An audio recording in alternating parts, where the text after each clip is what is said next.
with a warning label. It would read as follows. Caution, what you are about to hear may make you think about disturbing historical realities. It may stir your emotion and perhaps even make you uncomfortable. It may inspire you to act and engage. As Rotary leaders, people of action, working to make peace, right wrongs, and promote civility. Side effects may include goodwill and better friendship, future partnership and collaboration with people underrepresented in Rotary, being part of something that is noble, necessary, and long overdue, and being known for standing as Rotarians on moral principle and high ideals. As Nancy said, I'm District Governor-elect Roger Utnamer. I'm also a member of the Wausau After Hours Rotary Club. One of Rotary's 7 areas of focus, one of our 7 major priorities, is promoting peace and resolving conflict. The Rotary 4-way test encourages us all to build goodwill and better friendship. And as I approach the start of my year of district leadership, I can think of no place that is more appropriate to build goodwill and better friendship, to promote peace and foster conflict resolution than with our American Indian neighbors. Every Rotary Club in the United States is located on land that was formerly occupied by American Indians, people from whom much has been taken: land, language, culture, children, self-determination, images, and more. We are here together to learn how we can stand for something bold and important. And I thank you very much for participating in this cultural appreciation initiative. Now, our speaker, Dr. Patricia Loew, is a member of the Red Band of Lake Superior, Ojibwe. Make that Bad River. Thank you. She was born in Milwaukee, got her bachelor's from UW La Crosse and a master's degree and a PhD from UW-Madison. If I shared everything that's on her curriculum vitae, it would take the entire 45 minutes that we have together this afternoon. So let it suffice to say that Patty is a prolific author, a documentarian, a broadcaster, an educator, and a role model for many. You may know her from being the host of Weekend many years on Wisconsin Public Television. And Patty was recently voted into the Wisconsin Broadcasters Hall of Fame. My thanks, Patty, for your kindness joining us. Congratulations on your admission to the Wisconsin Broadcasters Hall of Fame. And I would like to start by asking you about your expertise and prowess playing lacrosse. Well, can I first say, Roger, thank you so much for that wonderful introduction, but also the way you set out what Rotary's values and mission is. I really appreciated that, and I've long admired Rotarians. I've had an opportunity to be a guest at luncheons, and I've spoken to a few Rotary Club luncheons, and I really appreciate what your club stands for. So let me first say that.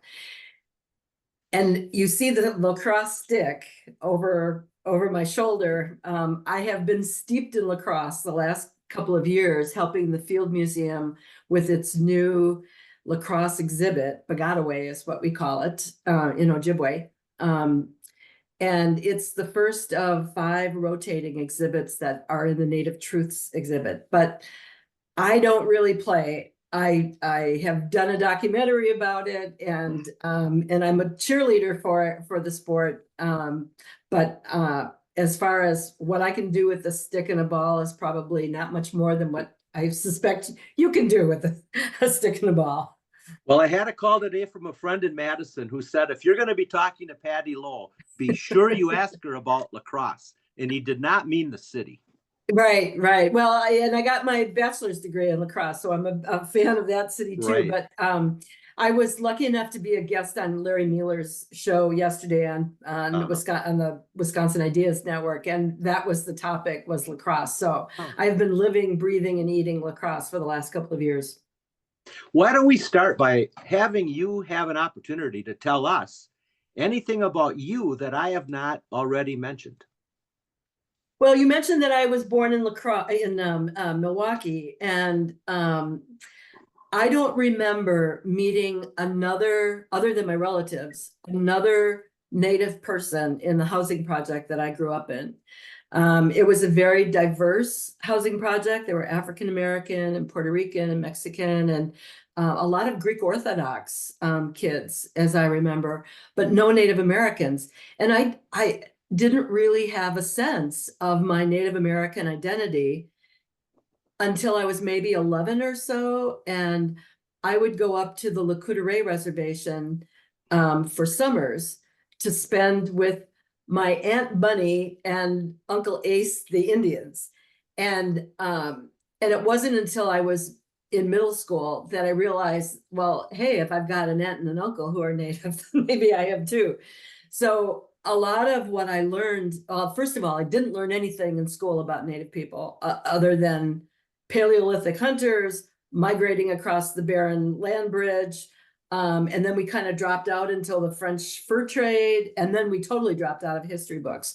So a lot of what I learned from books and wonderful authors like Vine Deloria, who wrote Custer Died for Your Sins. And that really opened up my eyes at a time when a lot of people were searching for identity during the 60s, which were pretty turbulent. Well, and you're also noted as being a very highly regarded author yourself. Might you tell us about your books, why you wrote them, and what you hoped to accomplish? Sure. Well, my first book was the reason I didn't get tenure in the UW history department, because I worked on that instead of my dissertation, which I knew maybe 5 people my committee was going to read and probably nobody else. It was pretty esoteric. But in 1996, the state started to gear up for its sesquicentennial we became a state in 1848. Yeah, so 98. 98 was the sesquicentennial.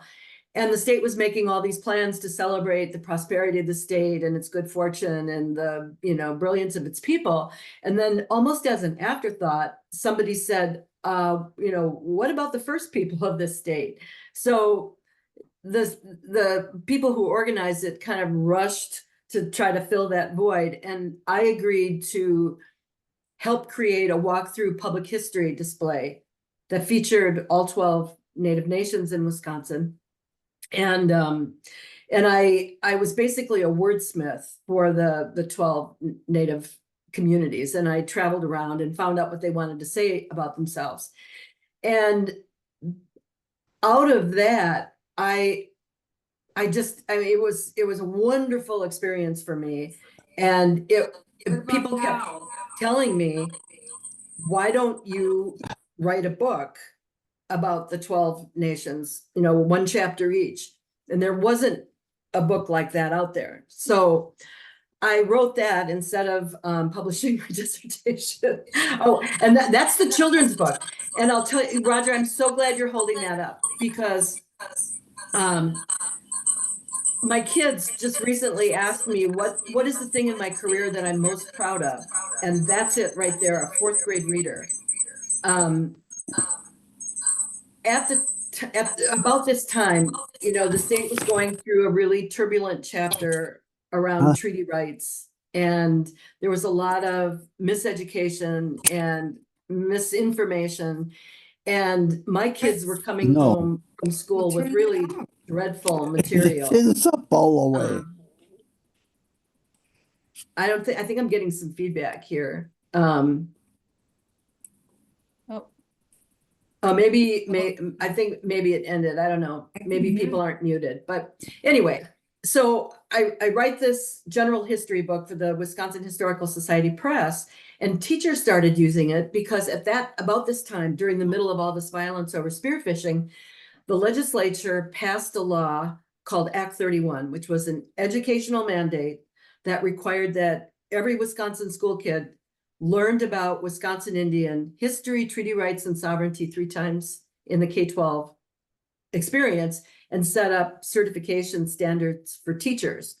So teachers were using my book as their reference and said, where's, what we really need is a kid's book. So I wrote a 4th grade textbook, and I tell you, I think about, the book came out in the early 2000s, and I think about now how those 4th graders are becoming business people, they're becoming lawyers and doctors and educators and judges.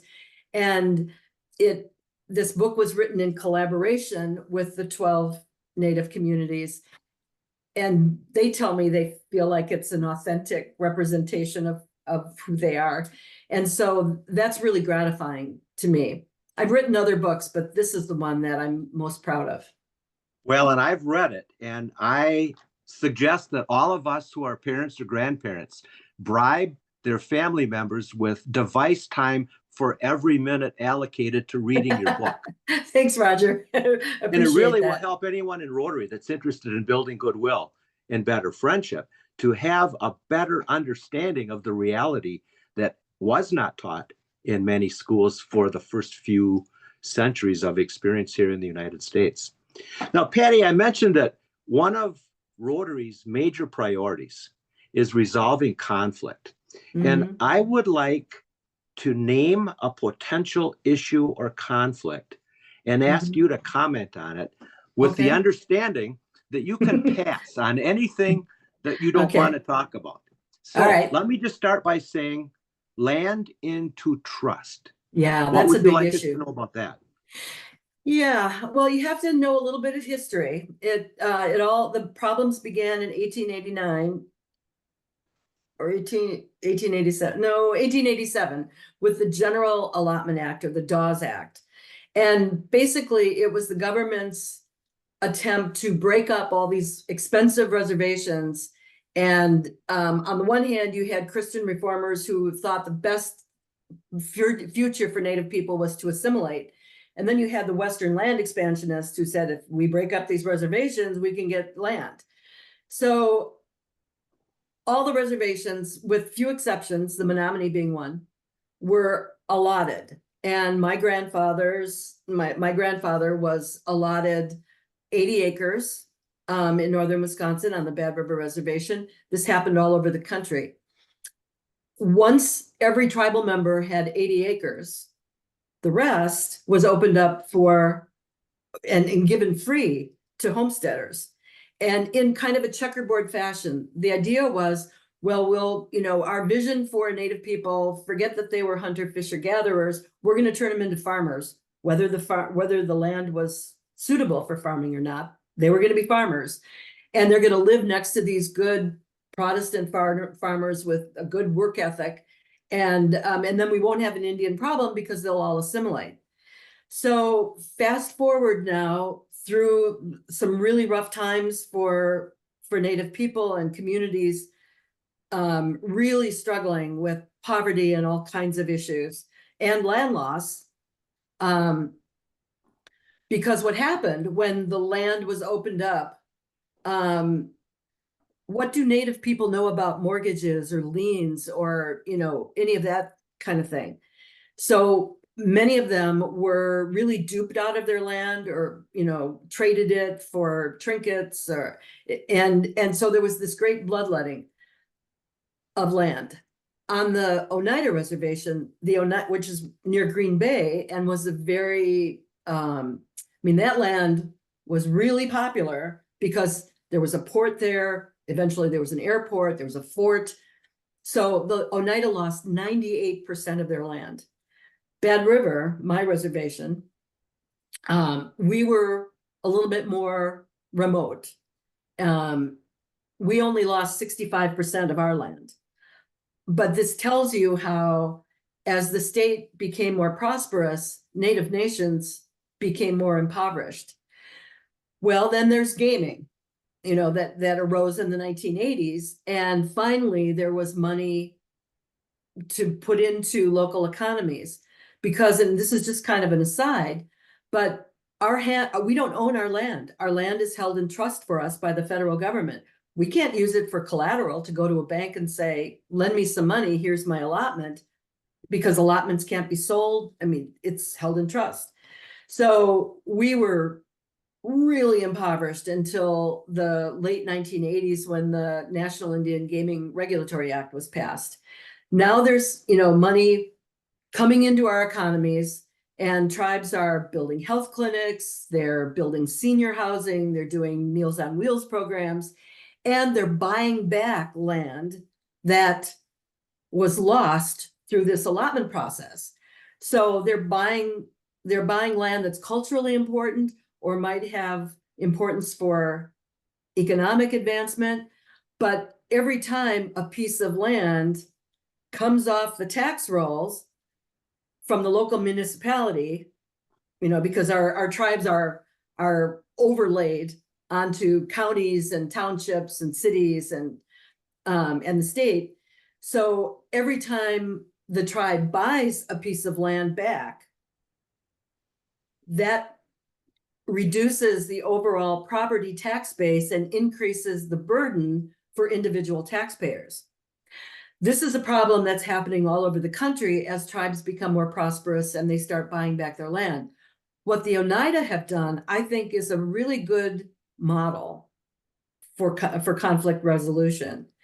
Every time the Oneida buy back land that was part of their original reservation, but now it's creating some kind of a tax burden for somebody else, they create service agreements with the town of Ashwaubenon or the city of Green Bay or De Pere or any one of the townships that the Oneida reservation overlays. And for every dollar in tax loss, what the Oneida do is provide services. So they'll do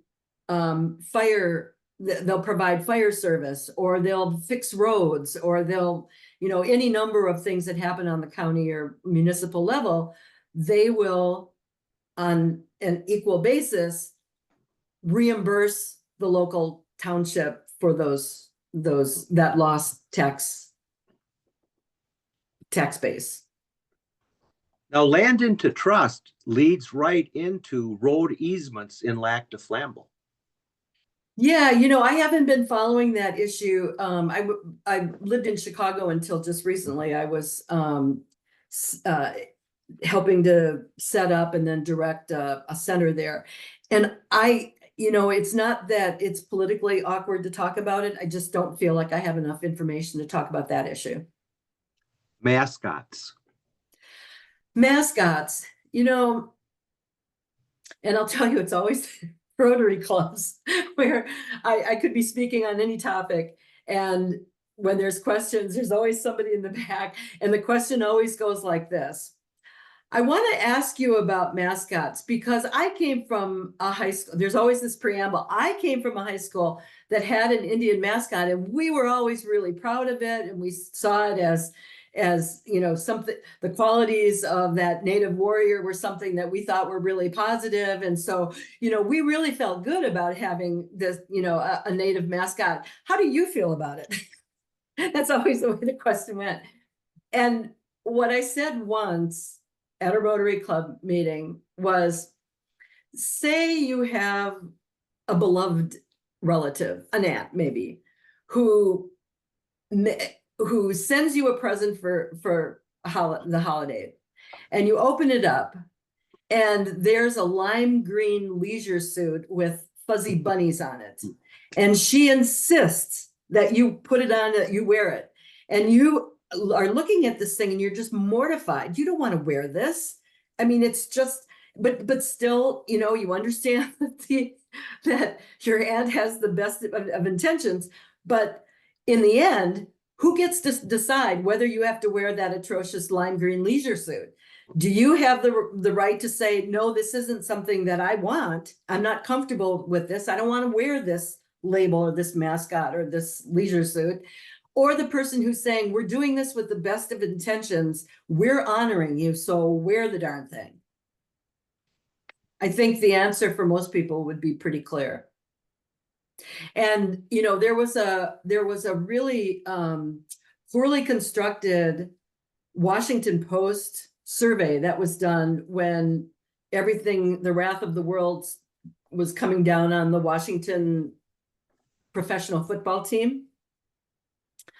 And let me tell you, that word, Redskins, that word came out of the bounties that were on Native men, women, and children during the California Gold Rush.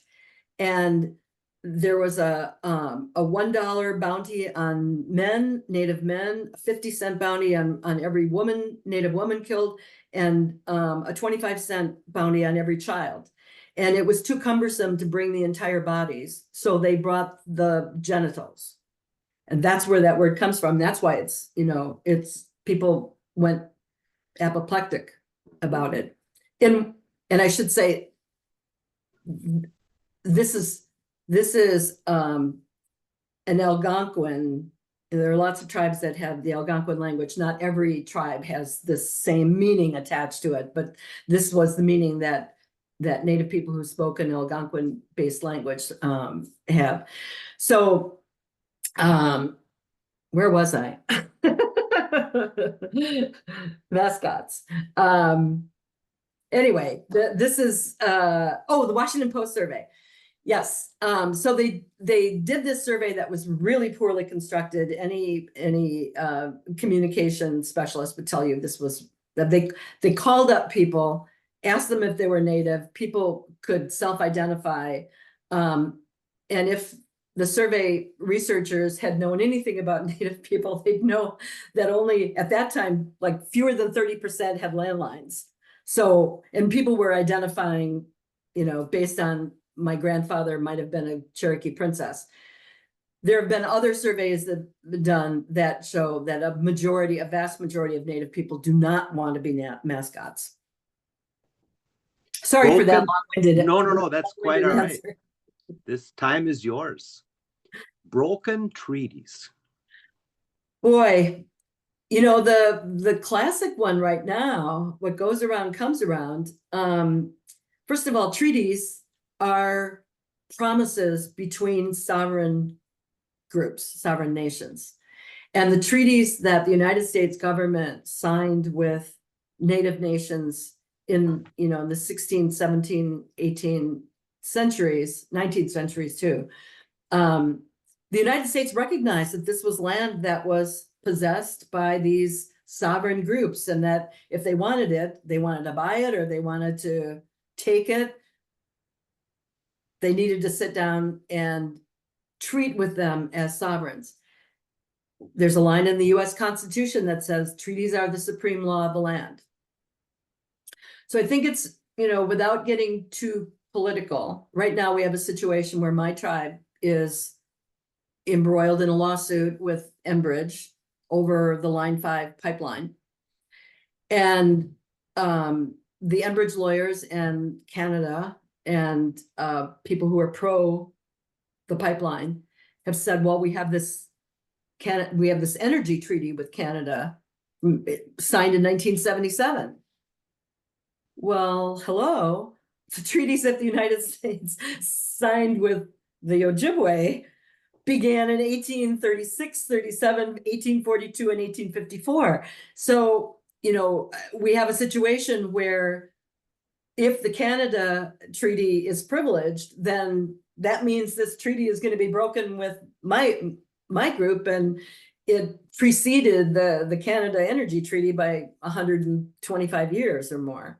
So, and you know, and my tribe isn't unique. There are a lot of broken treaties, and you know, Native people aren't unique. And the United States has broken treaties with other sovereign nations in Europe and, you know, Africa and South America as well. Might you explain the components of treaties that are based on a misunderstanding that land was being loaned to be shared with the U.S. government, not taken over? You know, I haven't visited all 573 federally recognized nations, but the native nations that I have been familiar with, that I visited, that I have a relationship with, none of them have a concept of ownership. That's a very, that's a construct that we imported from Europe that was brought with European settlers. Spain was interested in gold, the French were interested in trade, and the English were interested in land. And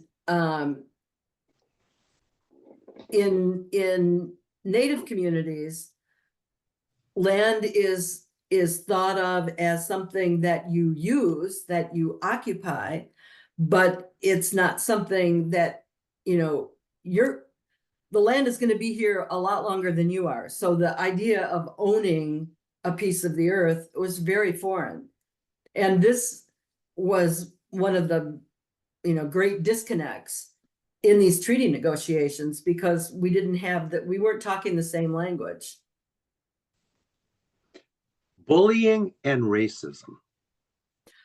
Bullying and racism in, do you want me to, they're bad. I mean, that's a huge topic. In what sense? The reality. What is the reality today, being an American Indian woman, an American Indian man in northern Wisconsin? I've come to understand that some bullying has moved to the internet. It's gone from the boat landings and the school hallways onto the internet, and there's cyber bullying. Yeah. But I think it's important for those of us that want to foster better understanding to hear from people like you what the experience of racism is today in the United States. Well, I mean, if you look at me, I don't think you would say immediately, oh, there's an American Indian woman. I have kind of this, is she Mediterranean? Is she Jewish? Is she Latina? I don't think that somebody would look at me unless I was wearing my powwow regalia and say, that's a Native American, and I'm gonna, I'm gonna throw shade on her. And I want to believe that some of the racism that bubbled up during the walleye wars has dissipated through education, and because people connected, if not after the boat landings. Yeah, I thought it was really interesting, if I can just make a slight detour here, that you have this ambivalence on the boat landings. There was violence, people weren't talking. Then there's this Act 31, which kind of mitigated it a little bit, and we start to educate younger generations. But then after the walleye wars, you had Exxon coming in, wanting to build what would have been North America's largest, or one of the largest, if not the largest, sulfide mine at Crandon. And a lot of the hunters and fishing guides and resort owners took a look at that and saw real economic ruin potential, and saw the only thing standing between them and, the collapse of the northern Wisconsin economy in that area was Indian treaty rights. And so there were these really interesting coalitions that formed, and a lot of that grew out of some of our we had some Native chairs and legislators who went to local gun clubs and shot skeet with some of the locals, and people started to talk, and you find this kind of common ground. And when individuals connect, then the groups that they belong to connect, and that's when things grow, and people start seeing not only the common denominators of threats, but also common denominators for potential. I look at northern Wisconsin, and the reason we love it so much is because of the quality of life, the beautiful environment, the clean water, clean air. That's something that everybody wants for themselves and for their children. And if you look at tourism patterns, tourists want, increasingly, they want outdoor activities, they want cultural experiences. And that's something that goes beyond reservation borders. That's something where you can get a collection of business people from Ashland and Ironwood and Hurley together with Bad River and come up with some really interesting economic opportunities. And if you look at some of the casinos throughout the state, the last time I looked, more than 60% of the employees were not native people. They were non-Indians who were being employed. And those casinos were generating, for every dollar spent there, it was generating into the local economies, and people were buying gas at the local, gas station. They were staying in hotels. They were spending money at restaurants. They were taking day trips. So, I know later you sent me some of the questions that you wanted to ask, and you asked me if I was optimistic.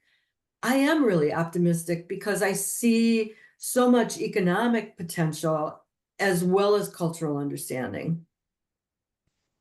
Patty, what are your thoughts on land acknowledgement statements? And for those that have not heard that term, Rotary conferences that I've attended in Australia and recently in Orlando started by stating that we esteem and respect the American Indian people on whose land we have settled, and we thank them for preserving and protecting the land on which we are meeting today. Yeah, really powerful words. Better when words are followed by action. The land acknowledgements have really caught on.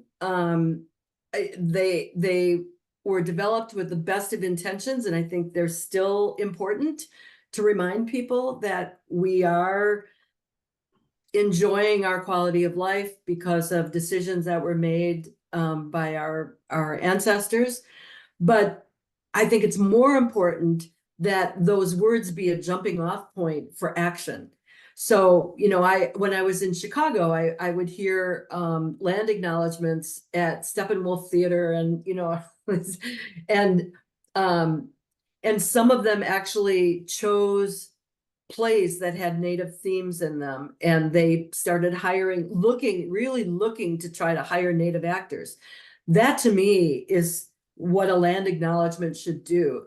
It should create that spark so that we start thinking about how we can truly honor and incorporate native philosophies and native people into our everyday kinds of activities.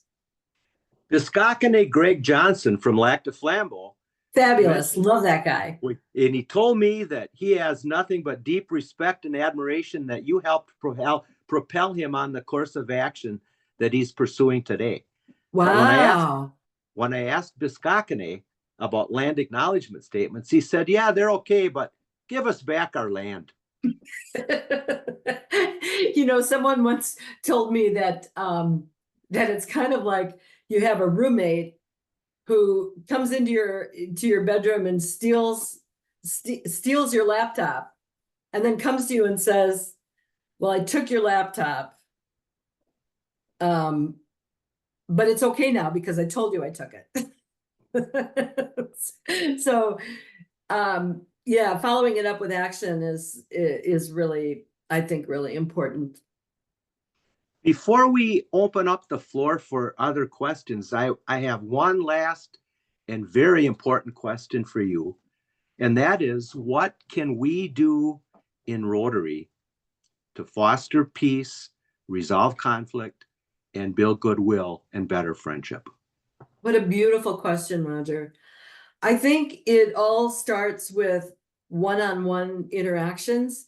You have to understand that, from 1492 on, when non-native people show up at a reservation and say we're here to help, or bad things happen, we lose our land, or we lose our kids, or we lose something.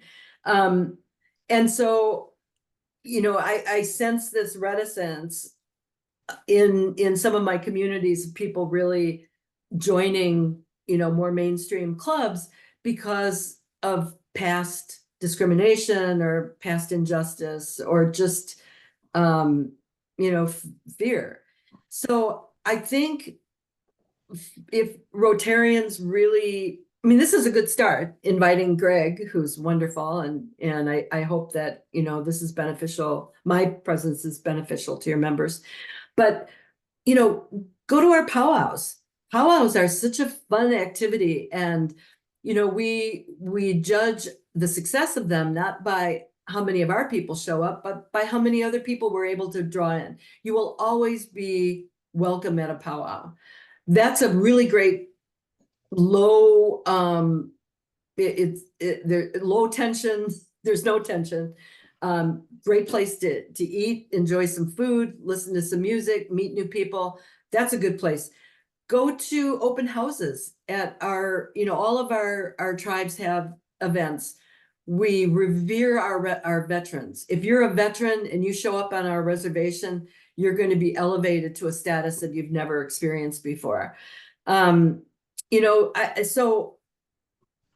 I think inviting, and once you reach out and make the effort to go to Indian country, then inviting them to some of your events, I think that's a great way to start.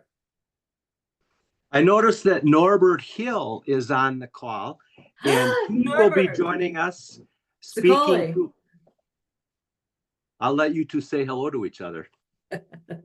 Sicoli, Norbert, Norbert. he may be the most gracious, welcoming person I have met in many, many years, because he gave me a tour of the Oneida Nation, including the old seminary building where I studied to be a Catholic priest and only quit when I realized the Pope would never negotiate celibacy.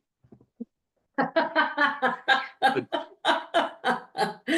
what a great line. I love that.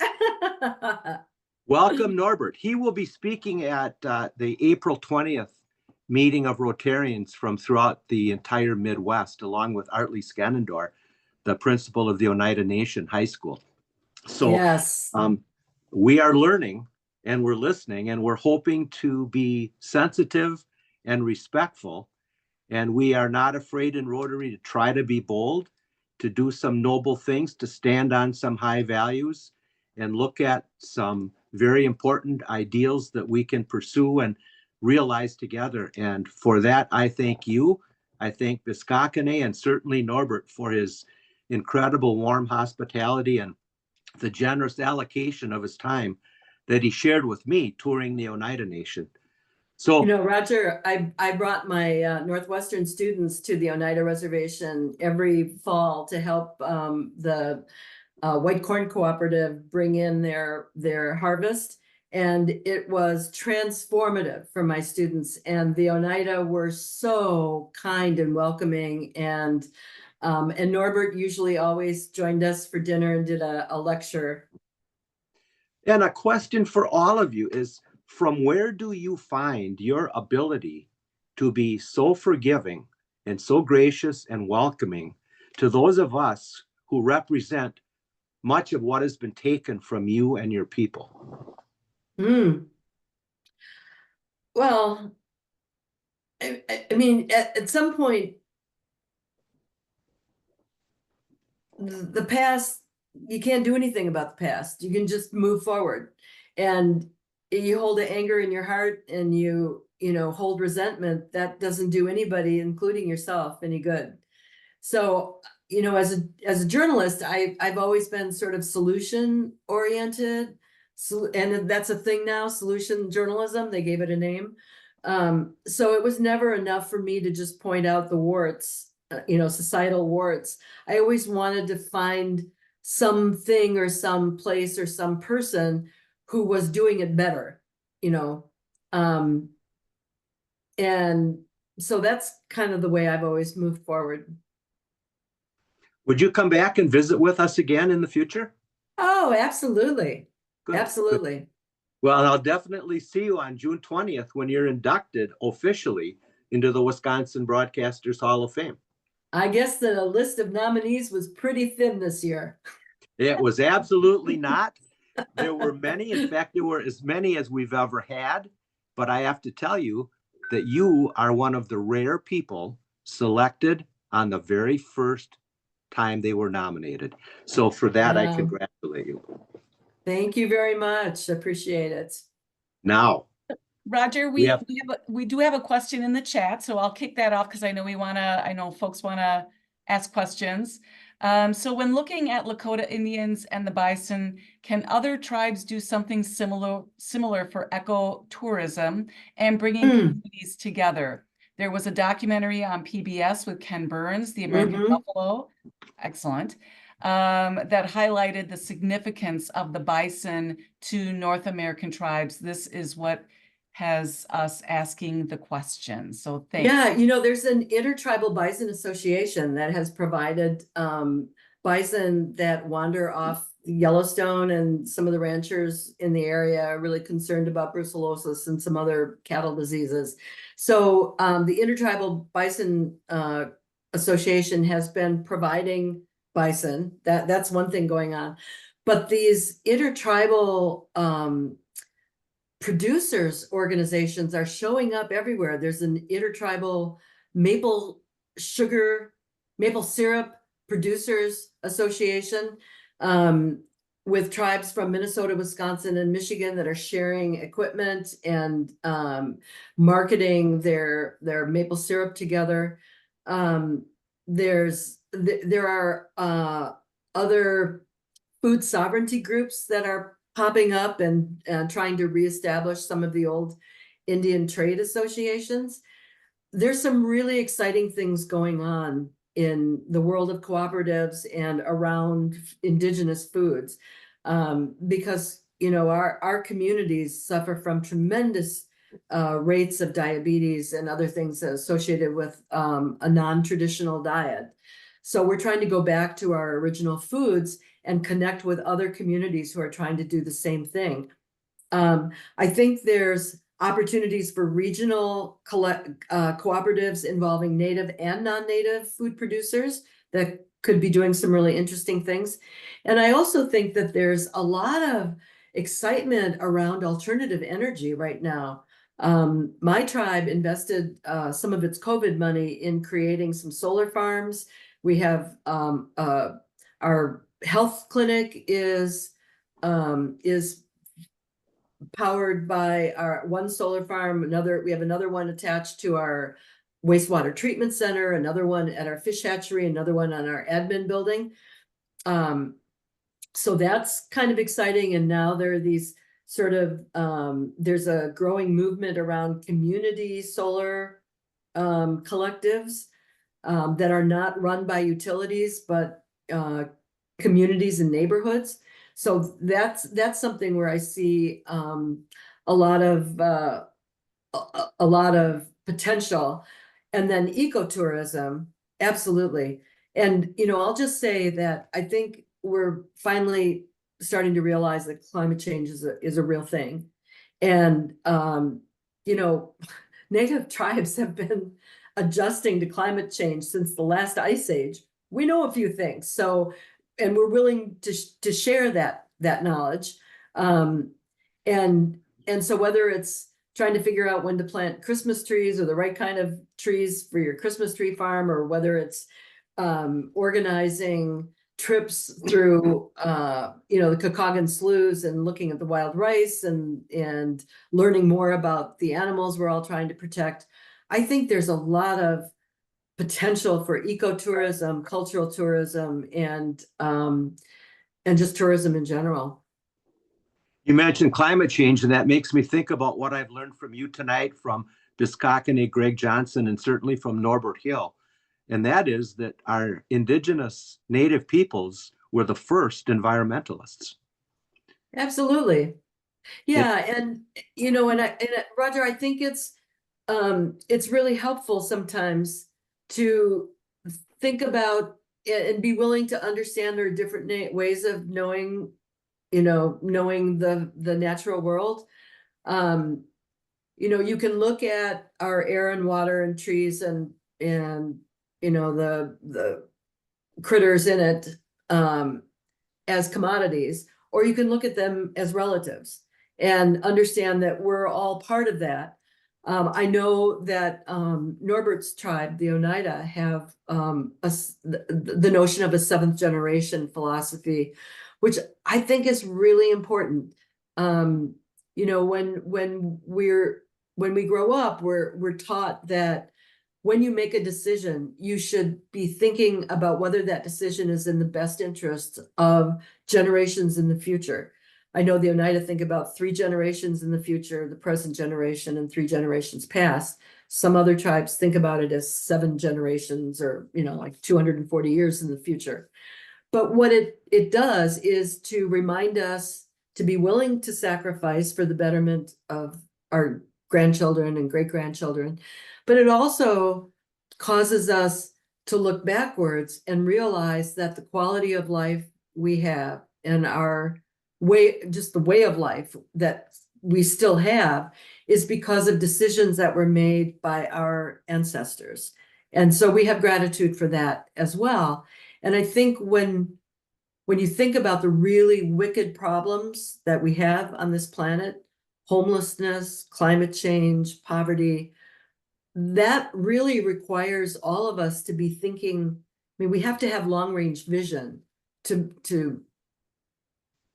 solve those kinds of problems.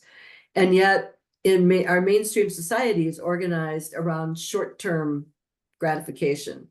Our political system is 2, 4, and 6 years. Our business cycles are on 4 quarters. And so there's this, get it now because you have to get yourself reelected, or you have to say what you have to say what the people want in order to get reelected, or you have to get your business margins, or you're out, in the 3rd quarter. And so these are 2 worldviews that really are in conflict right now. And I truly believe that mainstream society should really take a hard look at the way some Native people view their natural world and the future. That brings up the progress Wisconsin is making by a State of the Tribes address. But I'm aware that the state of Maine has designated a non-voting Native American seat in their state legislature. And I'm wondering if the Great Lakes Tribal Council is considered asking that a DNR board seat be designated for Native American, and if it's possible to pursue an American Indian seat in our state legislature. Oh, that would be great. I'm all for that, but I'd rather have it be a voting membership than a non-voting member. Right. And I mean, the Natural Resources Board is nominated by the governor, who has nominated Native folks. And again, I don't want to get political, but those appointments have been turned back. So Dylan Jennings, who would have been on the Natural Resources Board, was not, his appointment was not, and the others were not approved by the legislature.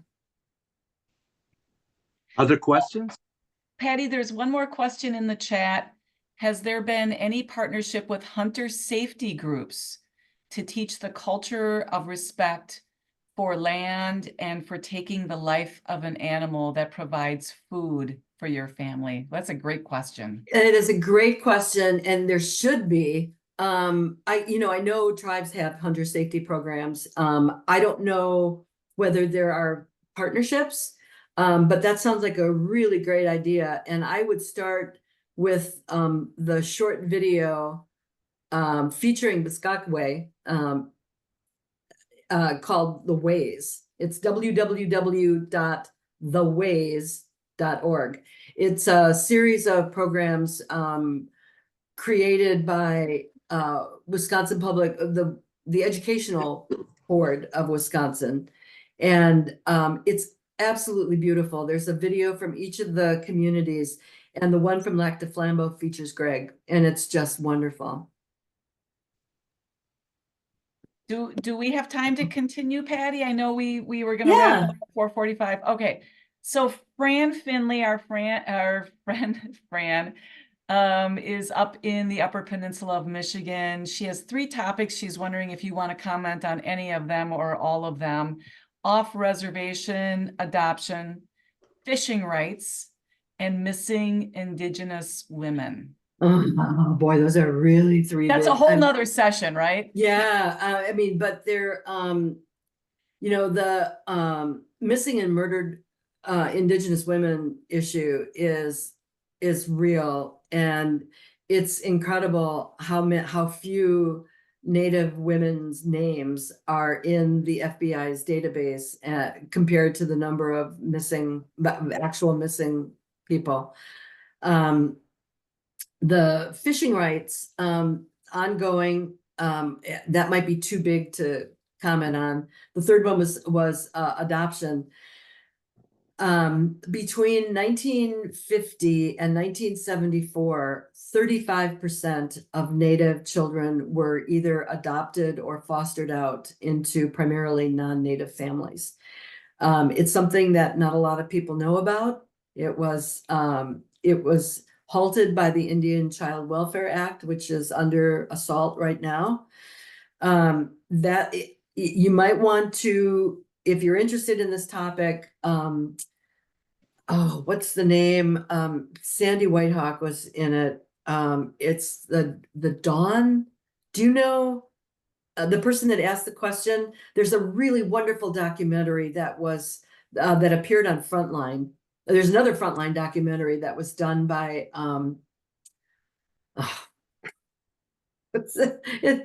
it's horrible getting old and your mind. Yeah, I'm having a Mark Trahant. Mark Trahant did the Frontline documentary about no, that was sexual assault of Indian children in Alaska. My mind's a jumble. Yeah, you give me those big topics and I could talk for an hour on each one of those, but there's some really good documentaries out there. There's the documentary about something about the Dawn. It follows the Truth and Reconciliation Councils in Canada. And if you Google non-Indian adoptions and Truth and Reconciliation, you'll find it. There's another one called Stitching the Threads or Missing Threads. That's a Wisconsin-based documentary about adopted Native children. That really explains the Indian Child Welfare Act. Missing Threads, and you can access that or this other one if you Google Truth and Reconciliation and Indian adoptions. On fishing, I would go to the GLIFWIC website, Great Lakes Indian Fish and Wildlife. It's GLIF, GLIFWIC, GLIFWC.org. There are videos, there's lots of really great explanations, there's full text reports, peer-reviewed journal articles about fishing rights in the Great Lakes. That is wonderful. And then the last one was missing and murdered Indigenous women. Boy, there's a lot of material out there. One of the things that I'm really grateful for, Deb Haaland, who's our Secretary of the Interior, when she was in the House, she and another Native woman sponsored legislation to address the administration nightmare that has really been the missing and murdered Indigenous women's issue. One of the really important impediments to law enforcement, effective law enforcement. I think one of them was the Savannah Act.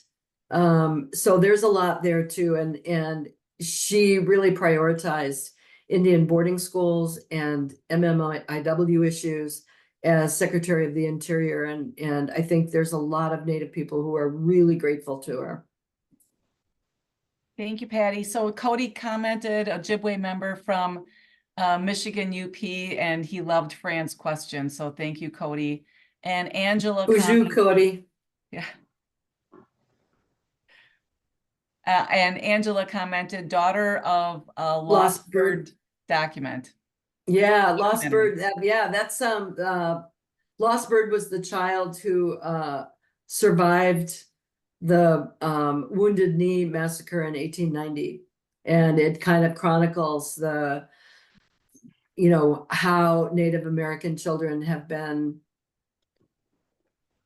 kidnapped, placed in boarding schools, adopted out. Yeah, that's a really good documentary. Thank you. Miigwech, Cody. Roger, I'll hand it back to you. Well, Patty, I can't thank you enough. And I think that we've got a plan to implement your suggestions. And certainly there is a deep desire to learn much more than is possible in 45 to 60 minutes like this tonight. But I think that if we move forward and start reaching out more, offering opportunities for Rotary Youth Leadership Academy experience to our Indigenous neighbors, if we invite participation in Rotary Youth Exchange and start more collaboration, having discussion groups on the books and the documentaries that you recommended, that we may really accomplish something positive and measurable and be known for building peace between people where that is overdue, it's necessary, and it's important. So with that, I say my deep gratitude, and I certainly see why your curriculum vitae is 26 pages long. Thank you, Patty. Thank you so you. much. Thanks, everybody, for joining. Thanks, Nancy. Bye. Thank you. Good night. If I can help anyone promote this discussion in your own clubs, please let me know, because it will be a major priority in the year ahead. Thank you. Roger, can you hold that book up again? Sure. Would It's you mind? Native I missed it. People, You did it so fast. Native People of Wisconsin Okay, thank you. by Patty Loew, L-O-E-W. Thank you. Thanks, everybody. All right, good night. Thank you, Nancy. Nancy. All right.